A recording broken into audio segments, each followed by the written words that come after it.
Today we are seeing those articles जो कि आ रहे हैं द हिंदूज डेली एडिशन पर। तो ये कौन से आर्टिकल्स हैं? So let's start with the first one is on the data protection. So we will be starting with data protection. ये जो डाटा है, डाटा क्या है, डाटा प्रोटेक्शन की जो जरूरत है वो क्या है, गवर्नमेंट ऑफ इंडिया ने ओवर द इयर्स क्या क्या स्टेप्स लिए हैं डाटा प्रोटेक्शन के लिए, all this things will be seeing in the first. Second one is related to the PMLA, prevention of money laundering act. यहाँ पर हम लोग बात करेंगे prevention of money laundering. First of all बात करेंगे मनी लॉन्ड्रिंग क्या है, उस पर we will be building up and we will be talking about the PMLA, the amendments, क्या क्या इश्यूज हैं, बेल के क्या क्या कंडीशंस हैं, all these things we will be discussing in our second article. The third one is related to CBI. तो जैसे मैंने पहले भी कहा है, CBI पे काफी सारे पॉलिटिकल एलिगेशंस लगाए जाते हैं, जो डिबेट है, जो गैम्बल है, उस पर हमें नहीं जाना है। So we will be restricting ourselves to the basics of CBI, क्या क्या रिफॉर्म्स करने हैं, गवर्नमेंट ऑफ इंडिया ने क्या क्या ओवर द इयर्स रिफॉर्म्स किए हैं, कौन से कमिटीज बनाए गए थे, all this things would be the third. The fourth one is related to UPI। यहाँ पर जो देखेंगे कि UPI क्या है, यहाँ पर काफी लोगों को इश्यूज होता है कि the difference between UPI and Bhim, तो हम लोग देखेंगे जो भीम है वो क्या है, the NCPI, what is this NCPI, कैसे कैसे ओवर द इयर्स अचीवमेंट्स हुए हैं, all this things would be the fourth one. The fifth one is related to India China ties. अब चाइना काफी टाइम से न्यूज में है with respect to the China Taiwan as well as India China. तो यहाँ पर हम लोग देखेंगे जो इंडिया चाइना का ओवर द इयर्स कैसे कैसे जो बायलैटरल रिलेशंस है कैसे इवॉल्व हुआ है, जो पंचशील है वो क्या है, कॉन्फिडेंस बिल्डिंग मेजर्स है वो क्या है, ओवर द इयर्स वो कैसे डिस्प्यूट्स को रिजॉल्व करते आए हैं, कौन से हैं जो डिस्प्यूट्स हैं इंडिया और चाइना के बीच में, all this things we will be seeing in our the India China ties article. Where the sixth one is related to Rohingyas. तो यहाँ पर रोहिंग्यास भी काफी साल से न्यूज में है। तो यहाँ पर देखेंगे जो रोहिंग्यास है वो क्या है एक्चुअली, वो कहाँ से आते हैं, वो कहाँ फ्ली किए हैं ओवर द इयर्स, कौन से एट्रोसिटीज का एलिगेशंस लगाया जाता है, और एज वेल एज ये भी देखेंगे जो एलिगेशंस हैं, as well as we will also seeing की जो माइग्रेशन है, जो एट्रोसिटीज के लिए जो माइग्रेट करकर वो कंट्रीज में आते हैं, कंट्रीज में तो जो इंटरनल सिक्योरिटी है उसमें क्या क्या इम्पैक्ट होता है। सो दैट इज समथिंग जो कि हम लोग 6 में देखेंगे। The seventh one, sorry, is related to lumpy skin disease. So lumpy skin disease जो है along with African swine fever जो है वो क्या है, कितने डेंजरस हैं, over the years क्या क्या गवर्नमेंट ने इनिशिएटिव्स लिए हैं to safeguard our livestock, the dairy production, जो इकोनॉमी है, इकोनॉमी कैसे रिलेटेड है lumpy skin disease से, all these things will be seen in our seventh one, and as usual our last section would be the quiz of the day. So with that काफी सारी चीजें हैं जो कि हमें कंप्लीट करना है। So let's start with our first one which is on data protection. So data protection में बात करने से पहले फर्स्ट लेट्स सी जो डाटा है वो क्या है। So what is data? Data is large collection of information that is stored in a computer network. तो जो भी आपके रिलेटेड जो भी इंफॉर्मेशन होते हैं या आपके सर्विसेज के रिलेटेड जो भी इंफॉर्मेशन होते हैं, अगर वो कंप्यूटर पे या कोई ऑनलाइन सोर्स में स्टोर किया गया है तो उसे हम लोग क्या कहते हैं? डाटा, जनरली डाटा कहते हैं। ये जो डाटा है, डाटा को प्रोटेक्ट करने की जरूरत है, और ये जो डाटा प्रोटेक्शन है इस बार it is a process of safeguarding the important information from corruption as well as compromise और लॉस। तो ये जो इंफॉर्मेशन है आपसे रिलेटेड या आपके सर्विसेज से रिलेटेड, उसे स्टोरेज करना, उसे स्टोर करना, उसे सेफगार्ड करना ताकि उसमें कोई लॉस ना आए, उसे कोई अनऑथराइज्ड जो पर्सन है वो एक्सप्लॉइट ना करे, इसलिए we came up with what? Data protection. And इसकी जरूरत क्यों पड़ी? इसकी जरूरत पर्टिकुलरली जो 21st सेंचुरी है इसमें जरूरत इसीलिए है क्योंकि 21st सेंचुरी में a lot of boom was there when it came to digitization. Digitization में, ग्लोबलाइजेशन में एक बूम आया है, और इसके कारण जो स्टोरेज है, जो डाटा क्रिएट करते हो, जो स्टोर करते हो, उसमें एक सब्सटैंशियल शिफ्ट आया, सब्सटैंशियल जंप आया। अब जो डाटा है उसका नंबर जो बढ़ जाता है तो वहां पर जो एक्सप्लॉइटेशन के चांसेस है वो भी बढ़ जाते हैं। तो इस वजह से data protection is in the focal point of today century. So with that let's now see कि क्या जरूरत है, what is the need for data protection. So first thing is starting with statistics. So जो organisation है known as internet and mobile association of India, इन्होंने एक report publish किया था back in 2019, digital in India report 2019 में digital ये report है, ये पब्लिश्ड है, और उन्होंने पर्टिकुलरली कहा था कि इंडिया जो है, India is second largest online market next to China. तो चाइना के बाद इंडिया क्या है? सेकंड लार्जेस्ट ऑनलाइन मार्केट है, और इंडिया में we are having particularly 504 million active web users. तो इतनी ज्यादा संख्या में वेब यूजर्स हैं, तो इनकी जो डाटा है वो भी वोलेटाइल है, तो उसे सेफगार्ड करने की जरूरत है। Second thing, this large collection of information जो है, ये अगर आप कंपनीज को दे देते हो या किसी थर्ड पार्टी को दे देते हो, then they could understand your habits, your online habits, your online behaviors, and they could exploit this for their own use. So that is another issue. Third, political parties, जैसे आपने काफी time पर आप news भी सुने होंगे कि जो पॉलिटिकल पार्टीज हैं या जो कंपनीज हैं वो एक्सप्लॉइट करते हैं, वो जो एड्स हैं पर्सनलाइज्ड एड्स प्रोवाइड करते हैं ताकि उनकी सर्विसेज में उसमें बढ़ोतरी आए, तो वो एक्सप्लॉइट कर सकते हैं, वो अनऑथराइज्ड एक्सेस करके वो एक्सप्लॉइट कर सकते हैं इस डाटा। और ये जो एक्सप्लॉइटेशन है ये ना हो, ये अनऑथराइज्ड एक्सप्लॉइटेशन ना हो, इस वजह से डाटा प्रोटेक्शन की जो नीड है वो है। सो with that understanding now let's see कि ओवर द ग्लोब कौन से कंट्रीज में क्या क्या है। सो हम लोग सब डिटेल पे हमें जानने की जरूरत नहीं है, will be covering the most important countries. First US as well as the European Union, ये दो कंट्रीज को देखेंगे जहां पर जो मैच्योरिटी है वो काफी हाई है। तो यूएस में if you see there are sectoral laws, particular laws हैं, जैसे कि there is the US privacy act 1974 का and there is the Gramm Leach Bliley act. ये जो एक्ट्स हैं और काफी सारे और एक्ट्स हैं जो कि पर्टिकुलरली एक एक सेक्शन पर डील करते हैं when it comes to digital privacy. अगर आप ईयू का देखोगे, यूरोपियन यूनियन का देखोगे, वहां पर एक तो डॉसियर है, they are having a big document जिसे कहते हैं general data protection regulation GDPR, और वहां पर जो इंडिविजुअल्स के जो पर्सनल डाटा है उसे कैसे सेफगार्ड करे, उसे कैसे एक्सप्लॉइटेशन से बचाए, उस पर एक लॉट ऑफ रेगुलेशंस आते हैं, लॉट ऑफ गाइडलाइंस आते हैं जो कि वहां के कंपनीज को फॉलो करना होता है। If you come to India, India basically एक लेजिस्लेशन है, सिर्फ और सिर्फ एक लेजिस्लेशन, ये कौन सा है? Information technology act 2000। इसके साथ साथ काफी ओवर द इयर्स जो गवर्नमेंट ऑफ इंडिया ने ट्राई किया है पर्सनल डाटा प्रोटेक्शन बिल 2019 लाने का, बट जैसे आपको पता होगा कि 2022 में जो आईटी मिनिस्टर है, यूनियन मिनिस्टर जो है इंफॉर्मेशन टेक्नोलॉजी के, उन्होंने particularly they have withdrawn this bill, उन्होंने लोकसभा में कहा है कि they are withdrawing this bill. So हम लेटेस्ट स्टेज में देखेंगे कि इसे क्यों विथड्रॉ किया गया। So with that understanding let's now move कि ओवर द इयर्स क्या-क्या हुए हैं, ओवर द इयर्स क्या-क्या इश्यूज हुए हैं when it comes to information technology और डाटा प्रोटेक्शन। सो जैसे मैंने कहा the first registration is information technology जो कि कब आया? 2000 में। Then 2017 में we had a landmark decision. This was one of the greatest decision by Supreme Court. उन्होंने क्या, कौन सा case Puttaswamy versus union of India, ये जो केस है जो कि 2017 में हुआ था, वहां पे सुप्रीम कोर्ट ने स्पेसिफिकली मेंशन किया क्या कि the right of privacy as a fundamental right. So they have declared the right of privacy as a fundamental right in what? In the Puthuswamy versus Union of India case. This could be an previous question. और ये जो है this was one of the greatest landmark decisions of Supreme Court. जैसे ही ये decision आया, government of India ने क्या किया? गवर्नमेंट ऑफ इंडिया ने एक कमिटी लॉन्च किया. Name of the committee is Shri Krishna committee. So that was particularly for what? Particularly for proposing a skeletal legislation, एक लॉ बनाने के लिए for what? For data protection. तो डाटा प्रोटेक्शन के लिए एक कॉम्प्रिहेंसिव लॉ बनाया और उस मकसद से गवर्नमेंट ऑफ इंडिया ने श्री कृष्ण कमिटी बनाया.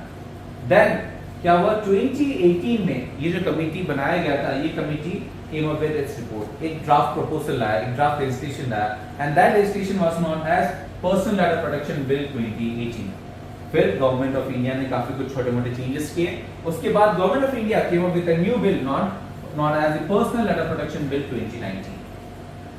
अगेन उसके बाद क्या हुआ? ये जो पर्सनल डाटा जो प्रोटेक्शन बिल है, इन्हें किसे रेफर कर दिया गया? इन्हें जॉइंट कमेटी ऑफ पार्लियामेंट को रेफर कर दिया गया कि वो उसकी जो बारीकियां हैं, उसकी जो नुआंसेस है उसे स्टडी करें, उसकी जो रिपल्शंस है, उस रैमिफिकेशंस है उसे स्टडी करें. And they came up with an astounding 500 page की रिपोर्ट दे केम. और वहां पर आप यहां पर देखिए कि वहां पर दे केम अप विद 93 रिकमेंडेशंस थे और 81 अमेंडमेंट्स थे जो पर्सनल डाटा प्रोटेक्शन बिल है 2019 का. और इसे देखकर इतना बड़ा जो ह्यूज चेंजेस है उसे देखकर गवर्नमेंट ऑफ इंडिया ने क्या किया? गवर्नमेंट ऑफ इंडिया ने 2022 में, जैसे मैंने कहा, दे फाइनली विथड्रॉ, उन्होंने विथड्रॉ कर दिया ये जो डाटा प्रोटेक्शन बिल है in Lok Sabha. So this is the happenings, ये जो है ट्रेसिंग ओवर द इशू जो कि लेजिस्लेशन बने हैं और जो टूटे हैं उसकी एक ट्रेसिंग है. सो यहाँ पर एक क्वेश्चन जो है वो आपके दिमाग में ये आ सकता है, जो डाउट है, दैट इज कि जो जॉइंट कमिटी ऑफ पार्लियामेंट है ये क्या है? ये कमिटीज ऑफ पार्लियामेंट क्या है? तो हमने इस पर भी काफी डिटेल में मेड अ वीडियो जो कि 9 अगस्त में है. तो 9 अगस्त का जो न्यूज एनालिसिस है वहां पर आया, इन क्वाइट डिटेल्स डिस्कस की जो पार्लियामेंट्री कमिटीज हैं उसके कौन से टाइप्स होते हैं, उसमें कौन से मेजर की कमिटीज हैं, इसके क्या क्या हैं एस्पेक्ट्स, क्या क्या है सिग्निफिकेंस, कौन से कमिटीज हैं जो कि रेगुलरली बनते हैं, इसमें जो स्ट्रेंथ्स है वो क्या है, सिग्निफिकेंस है वो क्या है, वे फॉरवर्ड क्या है, क्रिटिसिज्म क्या है, all this things in an comprehensive manner I discuss in the 9th August video. So if you are having an issue with this joint committee of parliament, please refer to the video here of 9th August. With that understanding, now let's see कि क्या क्या थे concerns of what of this data protection bill 2019. तो इसमें क्या concerns था? First concern was that कि government could even process the sensitive personal data. जो आपको पर्सनल डाटा है वो भी गवर्नमेंट एक्सेस कर पाता, वो भी गवर्नमेंट जो है वो प्रोसेस कर पाती विदाउट योर ऑन नॉलेज, आपसे परमिशन लिए बगैर ही वो जो एक्सेस कर सकते हैं, वो एक्सेस कर सकते हैं किसे? पर्सनल डाटा को. That was the first issue. Second issue, there was an issue of data localisation, जहां पर ये मैंडेट किया गया, ये स्पेसिफाई किया गया कि कोई भी tech company, for example Facebook है, फेसबुक को अगर इंडियन यूजर्स का डाटा इकट्ठा करना है, स्टोर करना है, तो उन्हें डाटा जो सेंटर है वो इंडिया में बनाना पड़ेगा. That was an issue. और काफी सारे टेक कंपनीज ने इसके खिलाफ क्वेश्चन किए थे, इसके खिलाफ उन्होंने पर्टिकुलरली क्वेश्चन उठाया था, काफी सारे एलिगेशंस लगाए गए. थर्ड इशू, ये कहा जाता है कि this data protection bill is particularly compliance intensive with what? With startups. तो ये स्टार्टअप का जो इकोनॉमी है उसे बूस्ट करने की जरूरत है. वहां पर अगर आप और काफी सारे रजिस्ट्रेशंस लगा दोगे, रेगुलेशंस लगा दोगे, तो जो स्टार्टअप का जो इकोनॉमी है, स्टार्टअप का जो आपका कल्चर है वो और बंद हो जाएगा.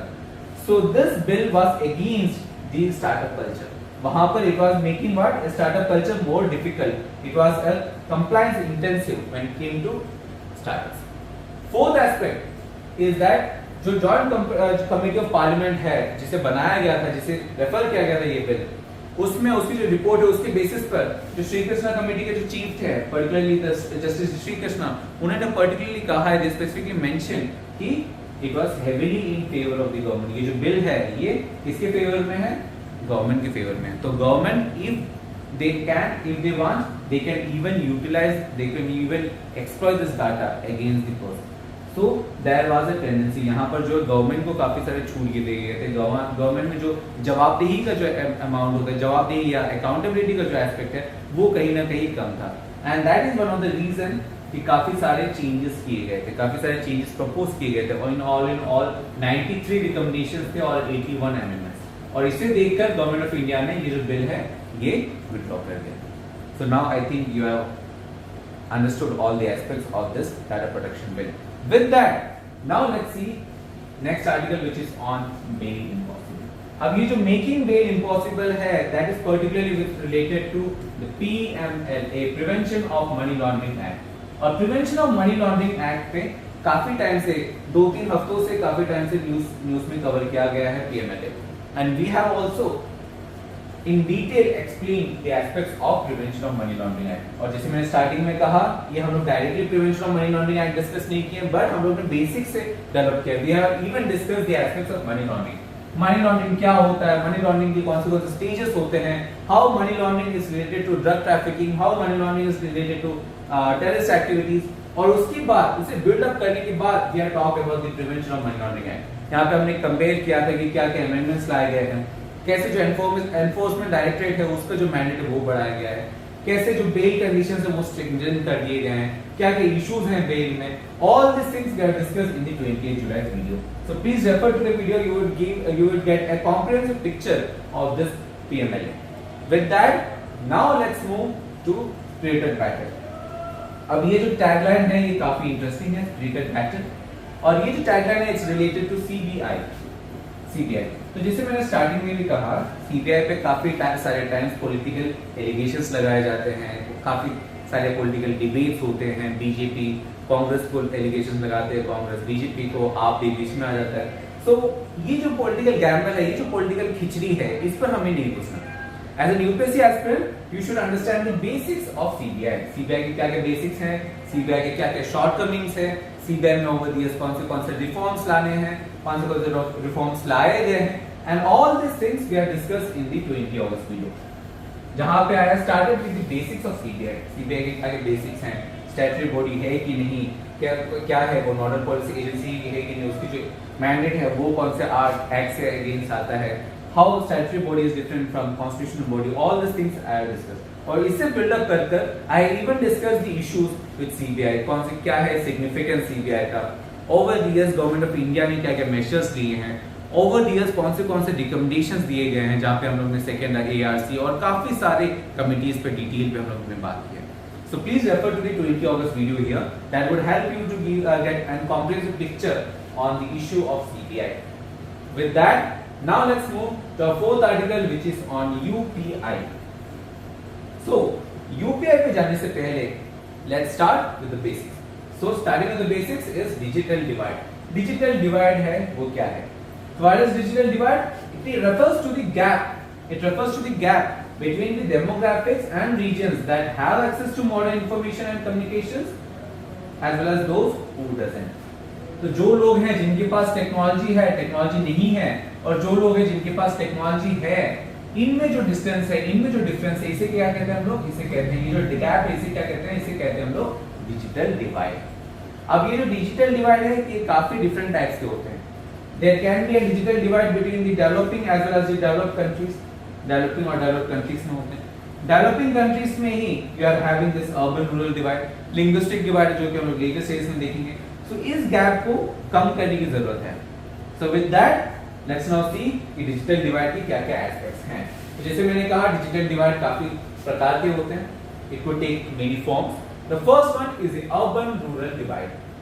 अब नेशनल स्टैटिस्टिकल ऑर्गेनाइजेशन के माने तो वहां पर they have particularly given a report जहां पे दे हैव मेंशन्ड कि जो सिटीज हैं, जो अर्बन एरियाज है, वहां पर 42% have access internet access. 42% of the population के पास इंटरनेट एक्सेस है. जबकि आप रूरल एरिया में देखोगे तो रूरल एरिया में सिर्फ और सिर्फ 15% of the people are connected to internet. तो ये क्या दिखाता है? ये अर्बन और रूरल पे डिजिटल डिवाइड दिखाता है. Second thing is the access digital divide. अब एक्सेस डिजिटल डिवाइड क्या है? कुछ लोगों के पास इक्विपमेंट्स रहते हैं, जो बैंडविड्थ है वो सफिशिएंट होता है, और कुछ लोगों के पास फाइनेंशियल इश्यूज के कारण जो बैंडविड्थ है और जो इक्विपमेंट है वो नहीं खरीद सकते. फॉर एग्जांपल लॉकडाउन के टाइम पर काफी सारे ऑनलाइन कोर्सेज लॉन्च किए गए. डिस्टेंस लर्निंग जो है उस पर काफी बूम हुआ, पर वो लोग जो कि पुअर थे उन्हें उनके पास फैसिलिटीज नहीं था कि वो आईपैड खरीदे या जो ऑनलाइन लैपटॉप्स हैं वो खरीदे. तो वहां पर जो एक्सेस की जो इश्यूज हैं उसे क्या कहते हैं हम लोग? Access digital divide. Next one is the social digital divide. Social digital divide क्या? आपने देखा होगा काफी लोग क्या करते हैं, वो काफी एक्टिव होते हैं सोशल मीडिया पे, फेसबुक पर, इंस्टाग्राम पर, स्नैपचैट पर एंड फलाना काफी ऐप्स पे, पर वो और भी कुछ सेक्शंस रहते हैं जो कि इस पर एक्टिव नहीं होते. तो इस वजह से जो है, इस वजह से you find a social stratification. एक स्ट्रैटिफिकेशन होता है. जो लोग, कुछ लोग होते हैं जो कि काफी कनेक्टेड होते हैं, उनके अपने अपने ग्रुप्स रहते हैं, और जो लोग हैं जो कि इससे कनेक्टेड नहीं है वो कहीं ना कहीं साइडलाइन किए जाते हैं. और इस जो डिवाइड है इसे क्या कहते हैं हम लोग? इसे हम लोग कहते हैं social digital divide. Then we are having gender divide also. अब जहां पर इंडिया की बात है या कोई भी कंट्री की बात है, gender divide is also there. तो जेंडर डिवाइड में क्या? एक डाटा आप सुनिए. यहाँ पर men are 90% more likely to own a mobile phone than women. और even if अगर women के पास मोबाइल फोन है भी, तो जो chances होते हैं कि वो जो mobile phone is connected to internet, that is quite low. So that shows what? That shows a digital divide. Another issue is the linguistic digital divide. Linguistic digital divide में अगर आप देखो, जो 80% of the जो content है when it comes to internet, that is based on English. वो English पर है. जबकि वो स्टूडेंट्स जो कि हिंदी में पढ़ना चाहते हैं, या मलयालम हो गया, गुजराती हो गया, नेपाली हो गए, तो ये जो लैंग्वेजेस है इन पे जो कंटेंट है ये काफी कम है when it comes to comparison with the content of English. तो इसके वजह से एक लिंग्विस्टिक डिवाइड भी देखा गया है इसमें डिजिटाइजेशन में, digital divide. So these are the types of digital divides that exist in India. With that understanding, now let's move to the consequences. अब ये जो कॉन्सिक्वेंसेस है ये पर्टिकुलरली एजुकेशन से रिलेटेड है. लेट्स सी, डिजिटल डिवाइड में से क्या है? जो डिसएडवांटेज है उन्हें सहना पड़ता है. जो लोग हैं जिनके पास जो टेक है उसके एक्सेस नहीं है, उन्हें पर्टिकुलरली जो ये गर्मी है ये सहना पड़ता है. जो कि जिनके पास एक्सेस है, they somehow manage to escape. Second issue is the unfair competitive edge. अब मान लो कि कुछ लोग हैं जिनके पास टेक्नोलॉजी है और या टेक्नोलॉजी का एक्सेस है, और वो लोग हैं जिनके पास टेक्नोलॉजी का एक्सेस नहीं है.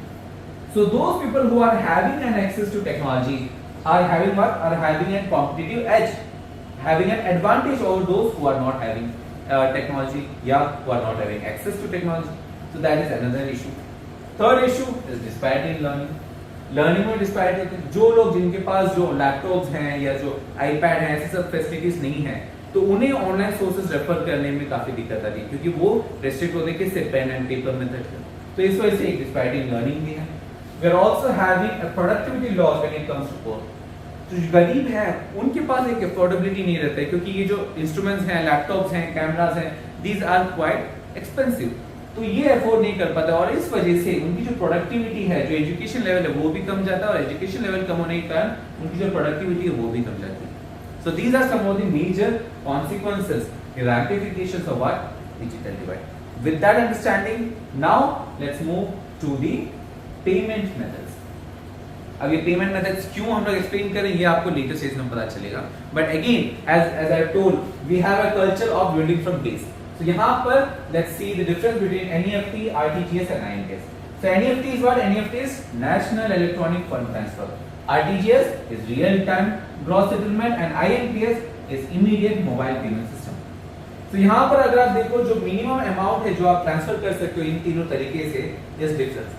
NEFT और IMPS में आप मिनिमम जो अमाउंट है दैट इज 1 रुपी, जबकि RTGS में मिनिमम जो अमाउंट है दैट इज 2 लाख। मैक्सिमम की बात करें तो NEFT और आरटीजीएस में कोई लिमिट नहीं है, जबकि आईएमपीएस में 2 lakh is the limit. Settlement time that is जो ट्रांजैक्शन है उसकी जो सेटलमेंट टाइम है उस पे भी वेरिएशंस है। एनईएफटी जो है हावरली बैचेस पे करते हैं, हर एक घंटे में जो भी ट्रांजैक्शन होता है उसे इकट्ठा कर हावर के बाद में उसे बैच के तौर पर उसे प्रोसीड किया जाता है, तो दैट इज देयर। जबकि RTGS and IMPS are instant, वो इंस्टेंटली हो जाता है। देन अवेलेबिलिटी की बात करें तो अवेलेबिलिटी की बात करें तो NEFT as well as IMPS जो है वो पूरे साल 24/7 चलता है, जबकि आरटीजीएस जो है वो सिर्फ और सिर्फ बैंकिंग आवर्स में चलता है, that is 9 to 5।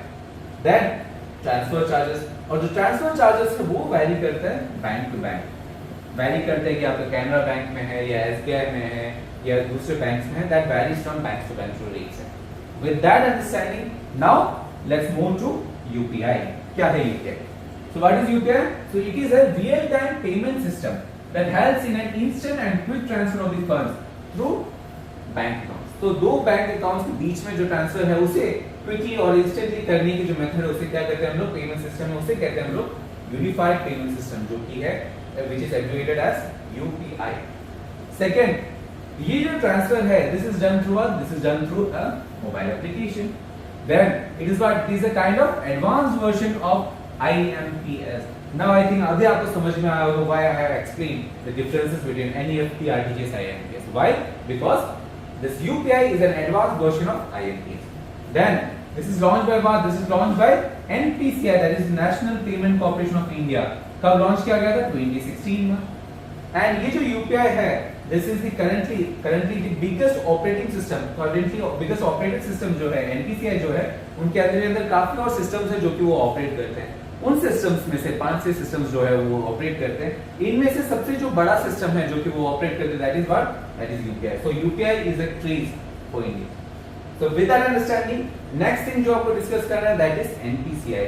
So let's see कि जो एनपीसीआई है वो क्या है। तो what is NPCI? It is an umbrella organisation. एक अम्ब्रेला ऑर्गेनाइजेशन है क्या के लिए? For retail payment and settlement systems. Retail payments and settlements के लिए एक अम्ब्रेला ऑर्गेनाइजेशन है। ये क्या है? It is an joint initiative. एक जॉइंट इनिशिएटिव किनके बीच में? आरबीआई के बीच में as well as the Indian bank association के बीच में एक जॉइंट इनिशिएटिव है। And it is under the provisions of payment and settlement system act 2007। तो 2007 का जो ये एक्ट है उसके बेसिस पर इसे मैंडेट दिया गया किसे? एनपीसीआई को। And it is at last it is a not for profit company. So this is something which you should remember from prelims. Prelims में काफी सारे क्वेश्चंस आ सकते हैं कि जो जॉइंट इनिशिएटिव है वो किन के बीच में है, that kind of questions could come. With that understanding, now let's see कि भीम क्या है। भीम, तो काफी लोगों को ये इशू होता है कि whether Bhim is similar to UPI. So what is Bhim? Bhim is short for Bharat interface for money. Bhim is short for Bharat interface for money. और ये क्या है? अगर आप देखो डिफरेंस, तो UPI is a platform. UPI platform है, जबकि भीम एक मोबाइल एप्लीकेशन है। तो इसे समझे इस डायग्राम से, जो अकाउंट में जो आपके पैसे हैं उससे आपको ट्रांसफर करने के लिए आपके पास काफी सारे वर्चुअल पेमेंट एड्रेस होंगे। फॉर एग्जांपल, अगर आप गूगल पे यूज करते हो तो आपके पास एक वर्चुअल पेमेंट एड्रेस रहता है। अगर आप फोन पे यूज करते हो तो अलग वर्चुअल पेमेंट एड्रेस रहता है एक सिंगल बैंक अकाउंट में, depending upon the mobile application. और ये जो वर्चुअल पेमेंट एड्रेस है इसे आप यूज करने के लिए जो इंटरफेस यूज करते हो दैट इज यूपीआई, जो इंटरफेस है। और यूपीआई जो इंटरफेस है उसे आप यूज करने के लिए किससे यूज करते हो? आप काफी सारे मोबाइल एप्लीकेशन से यूज करते हो। काफी सारे एप्लीकेशन हो सकते हैं, देयर कुड बी फोन पे, there could be Paytm, there could be Google पे, या there could be even Bhim. So what is this Bhim? Bhim is an app that uses UPI to transfer money. So I think now you understand the difference between Bheem and UPI. Second thing, Bheem is developed by what? It is developed by NPCI only. Then it is an initiative to enable fast, secure and reliable cashless payment through the mobile phone. Third, this Bheem is based on UPI. जिसे आपने देखा यहाँ पर, क्या explain कि Bheem और UPI कैसे different है और कैसे related है. As well as 2021 में एक मेजर इनिशिएटिव हुआ था जहां पर गवर्नमेंट ऑफ इंडिया और गवर्नमेंट ऑफ भूटान ने they have launched jointly launch what? Bhim UPI इन भूटान। उन्होंने भीम यूपीआई भूटान में लॉन्च किया था। और इस पर किन्होंने जॉइंटली लॉन्च किया है? इंडिया के साइड से there is this NPCI international payment limited. अब ये जो एनपीसीआई इंटरनेशनल पेमेंट लिमिटेड जो है, this is an international arm of what? Of NPCI. तो एनपीसीआई में ही एक इंटरनेशनल आर्म है जो इंटरनेशनली वर्क करता है and that is known as NPCI international payment limited. उन्होंने particularly along with the Royal Monetary Authority of Bhutan, ये दो मिलकर इन्होंने लॉन्च किया what? Bhim UPI in Bhutan. So that is some basic things which you should remember. With that, now let's see कि क्या-क्या achievements हैं। So the first achievement, इसकी जो value of transition जो है in a single month is what? Has cost $100 billion. Single month में for the first time October 2021 में वो जो amount है वो क्रॉस कर दिया है 100 billion. That is the first achievement. Second achievement is the compounded annual growth rate. जो ग्रोथ रेट है वो अगर देखो तो कंपाउंडेड एनुअल ग्रोथ रेट कितना है? 27% है। और 2025 तक it is estimated to reach around 7,000 trillion तक पहुंचने की चांसेस है। थर्ड, इसकी ये जो ग्रोथ है, ये जो कंपाउंडेड एनुअल ग्रोथ रेट है, इस पर कैटलिटिक इफेक्ट होने के लिए काफी सारे और इनिशिएटिव्स हैं, जैसे कि जनधन योजना है, पर्सनल डाटा प्रोटेक्शन बिल पर बात चल रही है, there is growth of MSMEs भी, या there is growth of this high smartphone penetration. Smartphones अभी हर घर में है, तो ये जो पेनिट्रेशन है और ये जो ग्रोथ है ये क्या कर रही है? एक कैटलिटिक इफेक्ट डाल रही है किस पर? ये कंपाउंडेड एनुअल ग्रोथ रेट पर, ताकि जो ये यूपीआई है और ऐसे जैसे जो डिजिटाइजेशन है उसे बढ़ावा मिले और जो डिजिटल डिवाइड है उसे कम किया जाए। So these are the basic achievements which you could quote in these. With that understanding, now let's move to our fifth article which is on India-China ties.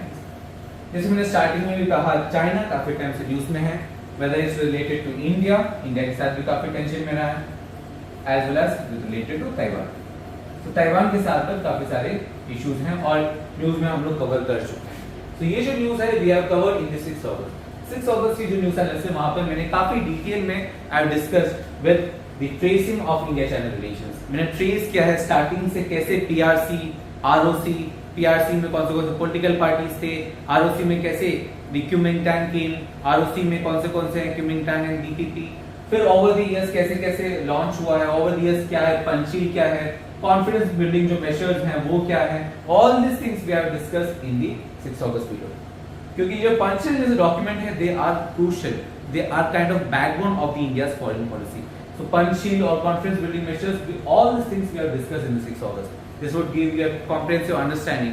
As well as हमने यहाँ तक भी discuss किया है कि जो one China policy है, one China policy को वन इंडिया पॉलिसी से कैसे काउंटर कर रहे हैं। All these things are there in the 6 August. So please refer to the video here. With that, now let's move to the next article, which is on Rohingyas. So Rohingyas पे again काफी साल से news में है Rohingyas की जो issue. तो यहाँ पर we have discussed in the 18 August. 18 अगस्त की वीडियो में I discuss की जो रोहिंग्यास है, रोहिंग्यास क्या है, वो एथनिक माइनॉरिटी है, तो कहाँ की एथनिक माइनॉरिटी है, कहाँ पर है, आई डिस्कस के रखीने स्टेट में है। एज वेल एज हमने ये भी डिस्कस किया कि यहाँ से जो एट्रोसिटीज हो रहे थे उन्होंने वो कहाँ फ्ली किए हैं, सिंगापुर, इंडोनेशिया, मलेशिया, सब जगह हम लोग डिस्कस कर चुके हैं। As well as we have also discuss the evolution. हम लोग ने ये भी डिस्कस किया था कि ओवर द इयर्स कैसे एट्रोसिटीज जो है वो होते आ रहे हैं और जो रोहिंग्यास है वो कैसे डील करते आ रहे हैं। एज वेल एज हमने ये भी डिस्कस किया है मेंस के पर्सपेक्टिव से जो इंपॉर्टेंट है, जो कि है कि रोहिंग्या जो माइग्रेट करके इंडिया में आ रहे हैं, तो इंडिया में सिक्योरिटी कोई कंसर्न है कि नहीं, क्योंकि उस पर पॉलिटिकल गैमल चल रहे हैं, पॉलिटिकल डिबेट्स चल रहे हैं। तो अगेन प्लीज बी कॉशियस कि हम लोग को पॉलिटिकल डिबेट्स में नहीं जाना है। Basic aspects as an UPSC aspirant you should understand कि जो इंडिया की जो सिक्योरिटी है उस पर क्या क्या इश्यूज आ सकते हैं, उस पर क्या क्या रैमिफिकेशंस है, क्या क्या रिपल इफेक्ट्स हो सकते हैं। So that is something that you should understand, and we have discussed in quite detail in the 18th August video. With that, let's move to our next one, that is on lumpy skin disease. So lumpy skin disease जो है along with the African swine fever जो है वो काफी detail में news में है। So in the 2nd August video, 2nd August का जो वीडियो है वहां पर अगेन मैंने बेसिक से स्टार्ट किया है कि लाइफ स्टॉक्स क्या है, लाइफ स्टॉक्स क्यों इंपॉर्टेंट है, इकोनॉमी में, इंडियन इकोनॉमी में लाइफ स्टॉक्स कैसे इंटीग्रेटेड है, क्यों हम लोग इतना ध्यान देते हैं लाइफ स्टॉक्स पर, डायरी इंडस्ट्रीज पे क्या ध्यान देते हैं, गवर्नमेंट ऑफ इंडिया ने क्या क्या मिशंस लॉन्च किए over the years that have started, और उसे बिल्डअप करके I have brought you guys to lumpy skin disease. Lumpy skin disease में मैंने जो डिबेट है, जो डिस्कशन है, वहां तक लेके आया हूं मैं कि लंपी स्किन डिसीज है वो क्या है, अफ्रीकन स्वाइन फीवर क्या है, लंपी स्किन डिसीज में क्या क्या इश्यूज हो सकते हैं, कहां पर वो फॉर्म हुआ था, उसमें मोर्टेलिटी रेट क्या है, अफ्रीकन स्वाइन फीवर में क्या है, this all things we have discussed. So please refer to those videos in the 2nd August because that would give you a comprehensive understanding of this issue और क्यों ये issue जो है इतने news में है, क्यों इंडियन गवर्नमेंट जो है इतने टेंशन में है when it comes to this diseases, क्या क्या गवर्नमेंट ने over these measures लिया, all these things are there, so that would give you a comprehensive understanding of this issue. With that, now let's move to the quiz of the day. तो जैसे हर दिन हम लोग करके आते हैं, हर दिन लास्ट में 2 क्वेश्चन हम लोग प्रोवाइड करते हैं। टुडे जो दोनों क्वेश्चन है दैट इज समथिंग जो कि आ चुका है यूपीएससी 2021 में। यूपीएससी 2021 के प्रीलिम्स में ये 2 क्वेश्चंस आ चुके हैं। The first one is related to the financial instruments, rapid financial instrument and credit facility. The second one is related to Ayushman Bharat digital mission. और ये जो क्वेश्चंस है ये आपको एक जो समझ है यूपीएससी किस तरीके से किस डेप्थ तक जा सकता है वो समझ को डेवलप करने में आपको हेल्प करेगा। So please try to attend this question and as always जो क्वेश्चंस के सॉल्यूशंस हैं along with their explanations would be in the form of a PDF in the video's description, as well as जो PPT है वो भी हम लोग in the form of a PDF will be providing to you guys in video's description as well as in Telegram group. So I hope that you have learned a lot. I hope that this was important for you guys. You have learned a lot. Study hard, work hard, and more importantly, stay safe. We'll be doing the same for you guys. See you soon.